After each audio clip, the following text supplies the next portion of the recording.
আসসালামু আলাইকুম। আমি একটি ছড়া শোনাবো। ছড়াটির নাম ছেলেটি তুড়ুক নাচে।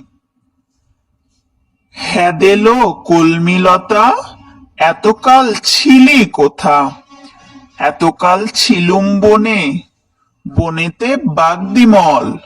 আমারে যেতে হলো, তুমি নাও বংশী হাতে, আমি নি কলসি কাখে।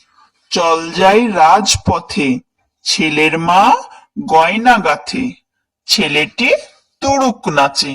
আল্লাহ হাফেজ। আসসালামু আলাইকুম। আমি একটি ছড়া শোনাবো। ছড়াটির নাম ছেলেটি তুড়ুক নাচে। হেদেলো কলমিলতা, এতকাল ছিলি কোথা? এতকাল ছিলুম বনে, বনেতে বাগদিমল। আমারে যেতে হলো, তুমি নাও বংশী হাতে, আমি নি কলসি কাখে। চল যাই রাজপথে, ছেলের মা গয়না গাথে, ছেলেটি তুড়ুক নাচে। আল্লাহ হাফেজ।